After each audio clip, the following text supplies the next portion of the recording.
Bună ziua! Suntem în 20 noiembrie și am venit să fac un filmuleț. Afară e undeva vreo 10 grade, înnorat. Și am zis să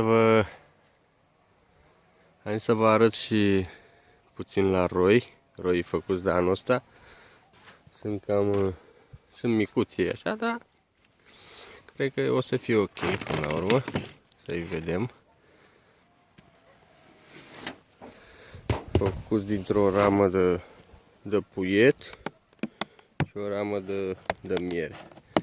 La câțiva am reușit să le mai dau a doua ramă de puiet căpăcit și cam atât. Deci cam așa. Ele sunt ridicate acum.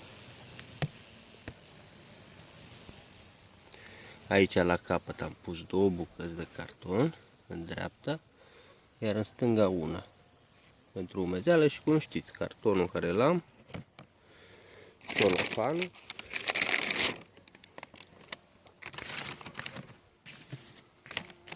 și uitați, viespile, le băgat la căldură. Să vă arăt câțiva, după aceea îi aranjez eu. Dau podișor.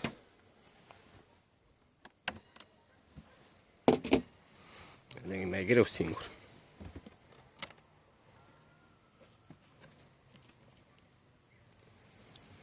Așa ceva de genul ăsta. Să vă arăt că să faci. Oricum e în semi-ghem. Nu e strâns în ghem cum trebuie. Dar cam așa. Sunt micuți, pe 4 rame, pe 5. Albine zic eu că este, în care au. Tratamentele am făcut. Acum care vor și eu sper să iasă toți. Ne mai auzim în primăvară și vă zic cum au ieșit.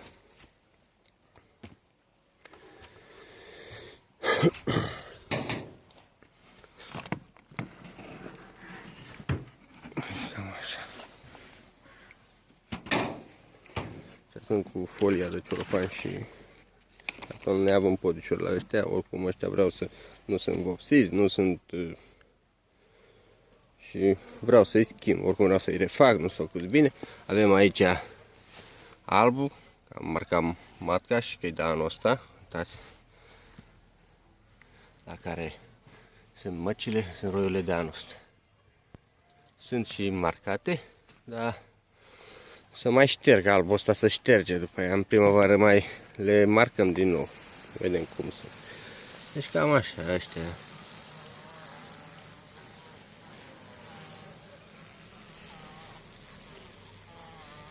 Și aici avem cartoanele.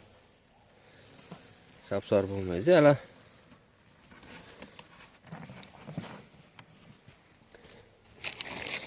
Anunță că se răcește timpul.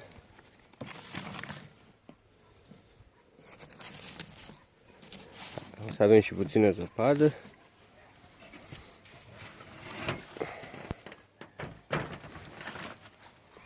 Hai să vă mai arăt vreo 2 și cam atât. Ne desfacem pe toți.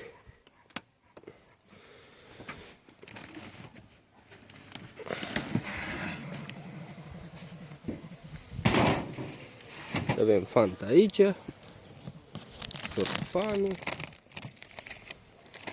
și cartonul. Și aici albine.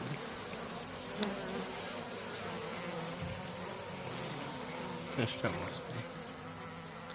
La dreapta 2 cartoane băgate, în stânga 1 și aici cartoane să absorbă. Deci cam așa, și aici avem albine pe interval. Am supărat puțin.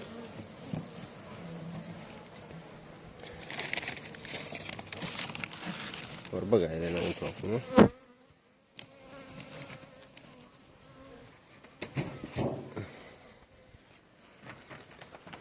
Mai desfac unul și cam atât.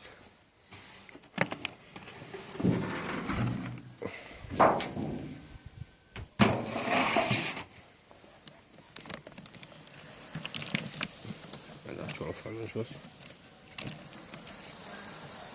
Uite. 4 rame micuți, ocupă o parte și după la diafragmă.